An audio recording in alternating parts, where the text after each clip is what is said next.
کل رات 12:30 بجے ایک پریس کانفرنس کی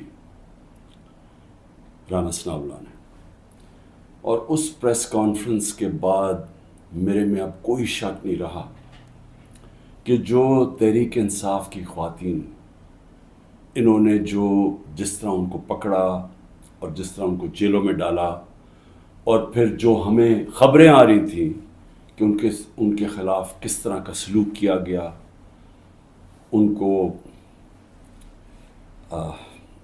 ریپ کا بھی ہم نے سنا، تو جب اس نے پریس کانفرنس کی، یہ میرے سارے شک دور ہو گئے، کیونکہ اس نے باتیں کی، اس کا مطلب دو چیزیں ہیں: یا ان کو ڈر لگ گیا کہ جب وہ خواتین نکلیں گی جیلوں سے تو وہ بتائیں گی کہ ان سے کیا ہوا، یا اس کی تیاری کی ہے، اور یا ان کو یہ خوف ہے کہ کوئی چیز ایسی ہو گئی ہے جو ان سے اب سنبھالی نہیں جا رہی، اور اس کی وجہ سے ان کو ڈر لگا ہوا ہے کہ وہ اگر بات نکل آئی تو پہلے سے تیاری کر لو کہ یہ کوئی بہت بڑی سازش تھی، تحریک انصاف نے خود ہی سب کچھ کروایا۔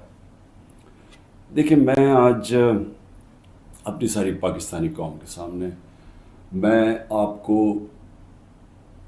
اپنی جتنی میری پولیٹیکل لائف ہے اور اس سے پہلے بھی جو میرا تجربہ ہے پاکستان کو، اپنی قوم کو اور ملک کے ساتھ ہی ہم بڑے ہوئے ہیں، کبھی عورتوں کے ساتھ یہ رویہ نہیں ہوا جو جب سے 25 مئی سے شروع ہوا، یعنی 1 سال سے پہلے کبھی میں نے اپنی زندگی میں پاکستان میں خواتین کے ساتھ ایسا سلوک نہیں دیکھا۔ میں جب یہاں سے برطانیہ گیا تو ایک بڑی ہم وہ کہتے تھے ہم نے عورتوں کو بڑی بری طرح رکھتے ہیں۔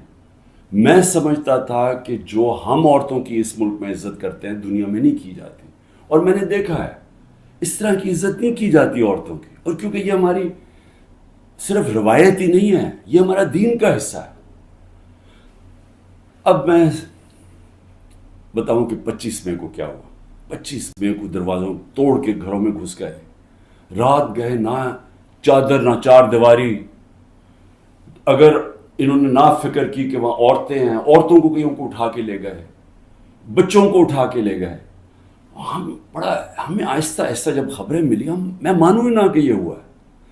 جب ہم اپنی عورتوں ایم پیز کو ملے تو آہستہ آہستہ جب ہماری عورتوں کی تنظیموں کو ملے، پھر جو اپنے ایم پیز مرد کو ملے، انہوں نے سب نے آہستہ آہستہ ایک ہی کہانی سنائی کہ پلان کر کے یہ کیا گیا تھا خوف پھیلانے کے لیے، اور انہوں نے زبردستی بدتمیزی کی، یعنی ایک پلان کر کے کہ دہشت پھیلے۔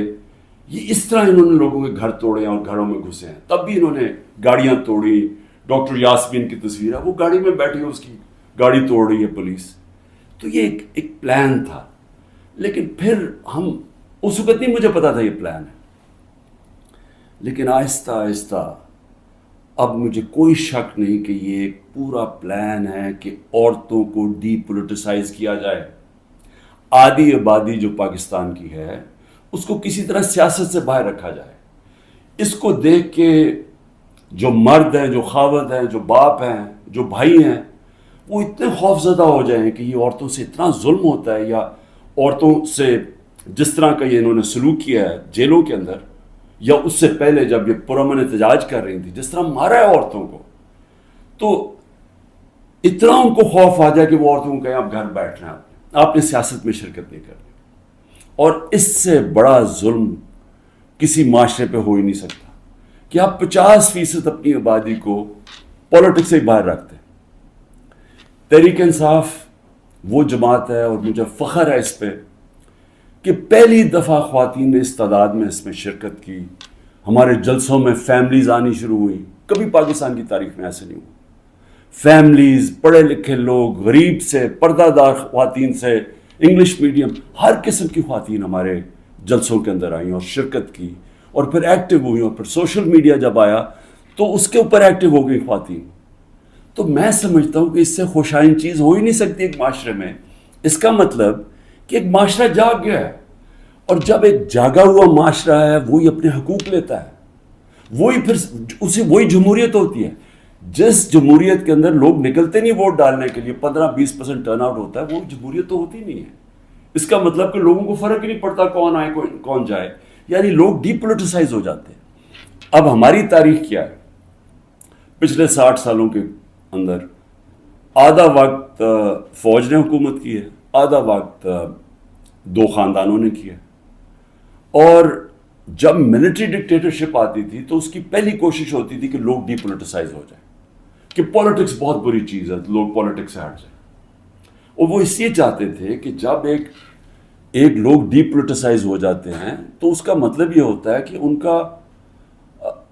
کا یعنی ان کو فرق ہی نہیں پڑتا کہ ملک میں جو مرضی کیا جائے، یعنی کوئی نا انصافی ہو، کوئی حقوق ان کو فکر نہیں ہے، یا ان کا خیال ہے کہ کچھ ہو ہی نہیں سکتا، تو وہ چپ کر کے گھروں میں بیٹھ جاتے ہیں اور پھر ڈکٹیٹر پوری طرح حکومت کرتا ہے.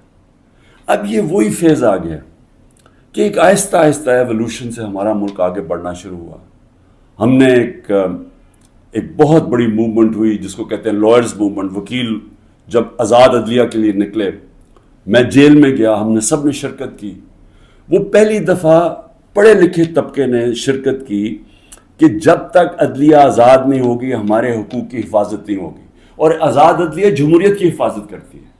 تو وہ ایک بہت بڑا مائل سٹون تھا، کیونکہ ہمیشہ پاکستان کی عدلیہ جدھر پاور ہوتی تھی، جو حکومت ہوتی تھی اس کے ساتھ چلتی تھی، اور نظریہ ضرورت لے آتی تھی کہ آئین بھی اگر طاقتور توڑنا چاہے تو اس کو موقع دے دیتی تھی آئین توڑنے کا. اس لیے ہمارے کبھی صحیح معنی میں حقیقی جمہوریت آئی نہیں. اور حقیقی جمہوریت کا مطلب ہے حقیقی آزادی. دیکھ لیں، پہلے یہ سمجھ آئے، جمہوریت جب حقیقی ہوتی ہے تو اس کا مطلب آپ کے جو فنڈامنٹل رائٹس ہیں، آپ کے جو حقوق ہیں، ان کی حفاظت کرتی ہے ملکی عدلیہ.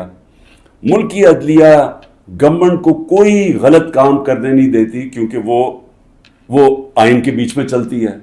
اور پھر جب آپ کے ملک کے اندر لوگوں کے حقوق مل جاتے ہیں اور ان کی عدلیہ ان کے حقوق کی حفاظت کرتی ہے، وہ آزاد ہو جاتے ہیں اور وہ ملک پھر اوپر چلے جاتے ہیں. میں آپ کو ایک چھوٹی سی مثال دیتا ہوں کہ یورپ جب آزاد ہوا، جب دوسری جنگ عظیم ختم ہوئی، تو سارا جو ویسٹرن یورپ تھا وہاں جمہوریت آ گئی. صرف اسپین میں نہیں آئی، وہاں ڈکٹیٹرشپ تھی. 50 سال کے بعد دیکھیں کہ سارا ویسٹرن یورپ آگے نکل گیا، خوشحال ہو گیا، اور اسپین پیچھے ہے، حالانکہ اسپین بھی ایک وقت پہ بڑا امیر ملک تھا. تو جمہوریت، آزادی، خوشحالی، یہ سب ساتھ چلتے ہیں، لیکن بنیاد ان کی انصاف میں ہے. انصاف کا مطلب ہے کہ جب ایک معاشرہ آپ کے اس کی عدلیہ فنڈامنٹل رائٹس پروٹیکٹ کرتی ہے تو وہ آزاد ہو جاتے ہیں، وہیں جمہوریت آتی ہے، وہیں خوشحالی آتی ہے. تو یہ ایک سفر کر کے ہم یہاں پہنچے ہیں. آزاد عدلیہ کی موومنٹ ہوئی، عدلیہ آزاد ہو گئی. عدلیہ نے بہت تو بڑی دیر تک، اور ایسا کہ لوگوں کو اعتماد ہوتا تھا کہ حکومت ہمارے سے زیادتی نہیں کرے گی، ہم عدلیہ کے پاس چلے جائیں گے. میرے 3.5 سال میں مکمل طور پہ عدلیہ آزاد، کسی قسم کی مجھے کوئی بتائے کہ ہم نے انٹرفیرنس کی ہو. مکمل طور پہ میڈیا آزاد. ذرا موازنہ کریں آج جو میڈیا کا حال ہے اور جو ہمارے دور پہ تھا.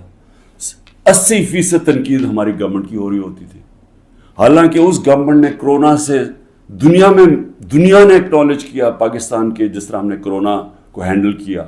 ٹاپ 3 دنیا میں ملک تھے. دنیا نے ہمارے احساس پروگرام کو ایکنالج کیا. دنیا نے ہماری جو ہم نے پہلی دفعہ ماحولیات کے اوپر ملک کی تاریخ میں جو ہم نے درخت اگائے، جو بلین ٹری سونامی جس کو کہتے ہیں، دنیا نے مانا اس کو. بورس جانسن نے، جو برطانیہ پرائم منسٹر، نے یو این میں تقریر میں نام لیا میرا اور کہا کہ ہم اس طرف آگے جا رہے ہیں. پہلی دفعہ ڈیمز بنانے شروع کیے 50 سال کے بعد. تو وہ حکومت جو اپنے ملک کی اکانومی کو بھی لا کے کھڑا کرتی ہے، اور 6.1%، کوئی کہتا ہے 5%، یعنی تاریخ کی وہ چند لمحے تھے جب سب سے زیادہ ملک آگے بڑھا تھا. لیکن اس کو تنقید کتنی ہوئی؟ ذرا اٹھا کے دیکھ لیں اخبار، آپ صرف ٹی وی پروگرامز دیکھ لیں، ہمیں سارا وقت تنقید ہوئی. ہمارے خیال 3 لانگ مارچز ہوئی. ایک بتائیں کہ کسی کے اوپر کوئی FIR کاٹی، کسی کو کوئی گھروں میں گھس کے کوئی روکنے کی کوشش کی. تو یہ جو ہوا ہمارے ساتھ 25 مارچ کے بعد، یہ پلان کے ہوا تھا. یہ ہماری جمہوریت کو جو جتنا نقصان اب پہنچا ہے، میں جنرل مشرف کی ڈکٹیٹرشپ مجھے یاد ہے، اس طرح کے حالات نہیں تھے وہاں.